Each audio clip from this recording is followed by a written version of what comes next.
ओम नमो भगवते वासुदेवाय नमः। Hello friends, welcome to my channel. इस वीडियो में आज मैं आपके साथ शेयर कर रही हूँ अक्षय तृतीया की सरल पूजा विधि। अक्षय तृतीया का पर्व वैशाख मास के शुक्ल पक्ष की तृतीया को मनाया जाता है। इसे अक्षय तृतीया, आखा तीज और अक्ति तीज के नाम से जाना जाता है और अक्षय तृतीया के दिन ही परशुराम जयंती भी मनाई जाती है।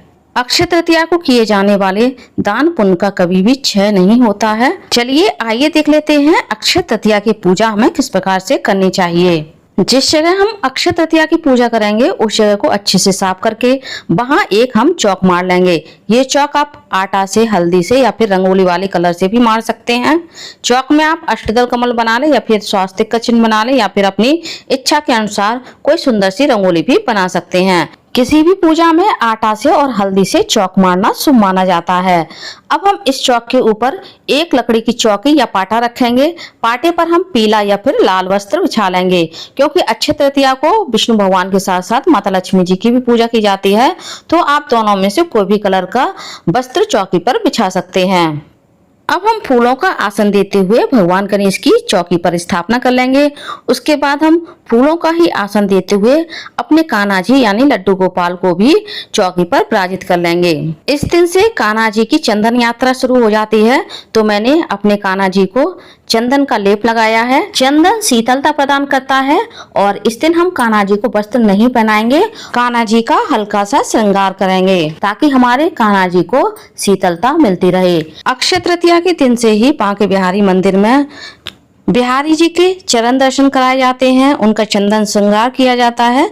साथ ही बिहारी जी को एक चंदन का लड्डू भी अर्पित किया जाता है। जैसे वैशाख के समान कोई माह नहीं है, सतयुग के समान कोई युग नहीं है, गंगा मैया के समान कोई तीर्थ नहीं है, इसी तरह से अक्षय तृतीया के समान कोई तिथि नहीं है। मैंने लाल चंदन से अपने कान्हा जी का हल्का सा श्रृंगार कर दिया है। अब हम अक्षय पात्र तैयार करेंगे, जिसके लिए मैंने अक्षय पात्र के लिए गेहूं का आसन दिया है। गेहूं की जगह आप जौ का भी आसन दे सकते हैं। अब हम एक मिट्टी की मटकी लेंगे। ये मटकी आप अपनी इच्छा के अनुसार बड़ी या छोटी कैसी भी ले सकते हैं।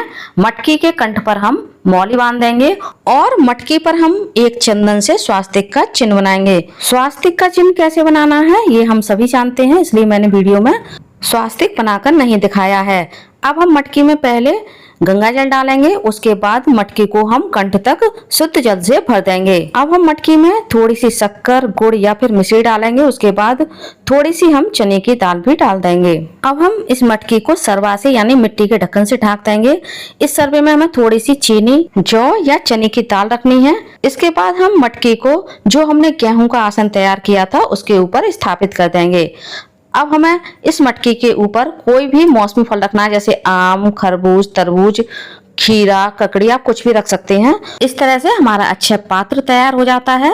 अब फूलों का आसन देते हुए हम दीपक को भी चौकी पर विराजित कर लेंगे और दीपक को प्रज्वलित कर लेंगे। साथ ही हमें मिट्टी की छोटी सी मटकी में भगवान के लिए भी जल रखना है। अब हम सभी भगवान को स्नान की भावना से गंगा जल के छींटे देंगे। इसके बाद हम भगवान गणेश को, कान्हा जी को वस्त्र की भावना करते हुए मौली अर्पित करेंगे। आप चाहें तो इस दिन कान्हा जी को वस्त्र भी अर्पित कर सकते हैं। अब हम कान्हा जी को एक जनेऊ अर्पित करेंगे। यदि आपके पास जनेऊ ना हो तो आप इस कच्चे सूत से भी कान्हा जी के लिए और गणेश जी के लिए जनेऊ बना सकते हैं। अब हम गणेश जी को और कान्हा जी को इत्र भी लगा देंगे। अक्षय तृतीया के दिन ही विष्णु भगवान ने परशुराम जी के रूप में अवतार लिया था। साथ ही इस दिन कृष्ण जी ने युधिष्ठिर को एक अक्षय पात्र भी दिया था, जिसमें जल और भोजन की कभी कमी नहीं होती थी। उस दिन से यह अक्षय पात्र दान करने का विधान है। अब मैंने भगवान गणेश को, कान्हा जी को और कलश को चंदन से तिलक कर दिया है। साथ ही हम कान्हा जी को और गणेश जी को अक्षत भी अर्पित कर देंगे। साथ में हम दीपक के रूप में अग्निदेव का भी पूजन करेंगे। गणेश जी को और दीपक को भी हम पुष्प अर्पित कर देंगे और कलश को भी हम पुष्प अर्पित करेंगे। वैशाख के महीने से ही बांके बिहारी मंदिर में, राधा वल्लभ मंदिर में बिहारी जी और राधा वल्लभ जी पूरी गर्मियों में फूल बंगले में ही विराजित रहते हैं। इसलिए आपको गर्मियों में भगवान को अधिक से अधिक खुशबूदार और ताजी फूल अर्पित करने चाहिए, ताकि भगवान को फूलों से शीतलता मिलती रहे। अब हम भगवान को दक्षिणा स्वरूप कुछ पैसे अर्पित करेंगे। दक्षिणा से हमारी पूजा में जो कमी रह जाती है वह पूरी हो जाती है। अब हम कान्हा जी को माता लक्ष्मी जी की प्रिय कमलगट्टा, कौड़े और गोमती चक्र भी अर्पित कर देंगे। अक्षय तृतीया के दिन सोना खरीदना बेहद शुभ माना जाता है। यदि आपने सोना खरीदा है तो आप वो पूजा में रख लीजिए, वरना आप इस दिन चने की दाल, जौ खरीद करके लेकर आएं, क्योंकि चने की दाल और जौ को स्वर्ण तुल्य ही माना गया है। अक्षय तृतीया के दिन भगवान को सत्तू का भोग लगाना, सत्तू दान करना भी बेहद शुभ माना जाता है। इस दिन आप सत्तू से बनी मिठाई का भी भोग भगवान को लगा सकते हैं। मान्यता ऐसी है कि बैसाख के महीने में माता पार्वती ने शिव जी को सत्तू का भोग लगाया था। उसी दिन से इस महीने में सत्तू खाने का और सत्तू दान करने का विशेष महत्व माना गया है। मैंने कान्हा जी के लिए बर्फी का भी भोग रखा है।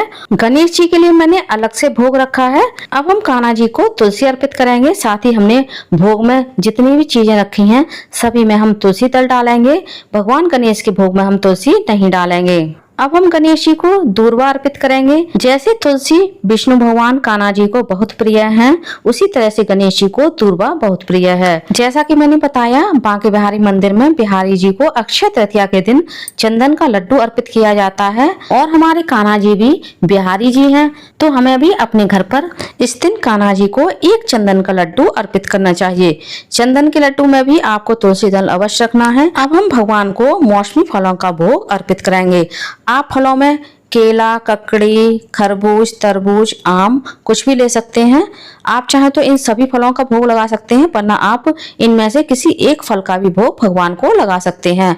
अब हम हाथ में चने की दाल और पुष्प लेकर के अक्षय तृतीया व्रत की कहानी सुनेंगे। यदि आपने अक्षय तृतीया का व्रत रखा है तो आपको कहानी अवश्य ही पढ़नी या सुननी चाहिए। यदि आपने व्रत नहीं रखा है तब भी आपको व्रत की कहानी पढ़नी या सुननी चाहिए। अब हम भगवान को मुख शुद्धि के लिए लौंग इलायची का भोग अर्पित करेंगे। इसके बाद हम आरती करेंगे।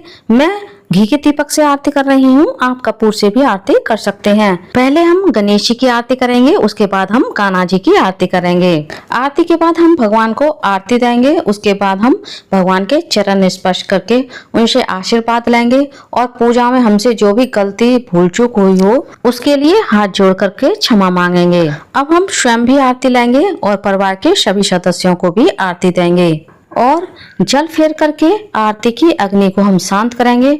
और हमने भोग में जो भी चीजें रखी हैं भगवान के सामने, उन सभी के चारों ओर भी हम जल फेर देंगे। पूजा के बाद हम इस अक्षय पात्र को किसी ब्राह्मण को या मंदिर में दान कर देंगे। यदि आपके पास टाइम नहीं है, आप बहुत बिजी हैं, तो आप शाम को या फिर अगले दिन भी इस अक्षय पात्र को किसी को दान में दे सकते हैं। हमने जो चने की दाल रखी है इसको भी हम दान कर देंगे। भोग में भगवान के सामने जो भी हमने फल और मिठाई रखी हैं, आप इनमें से थोड़े से फल दान कर दें। बाकी मिठाई और फल को आप अपने पूरे परिवार सहित प्रसाद में ग्रहण कर सकते हैं। अक्षय तृतीया की यह पूजा आपको सुबह के टाइम करनी चाहिए। यदि आपके पास किसी कारणवश टाइम नहीं है तो आप अक्षय तृतीया की यह पूजा शाम के समय गोधूली बेला में भी कर सकते हैं। उम्मीद करती हूँ फ्रेंड्स, अक्षय तृतीया की यह मेरी छोटी सी सरल सी पूजा विधि आप लोगों को पसंद आई होगी। वीडियो कैसी लगी कमेंट्स करके जरूर बताना। यदि आप मेरे चैनल पूनम की आस्था पर पहली बार आए हैं तो प्लीज चैनल को सब्सक्राइब कर लीजिए।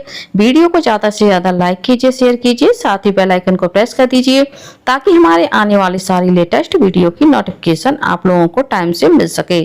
कॉमेंट्स बॉक्स में राधे राधे अवश्य लिखिएगा। धन्यवाद फ्रेंड्स, राधे राधे।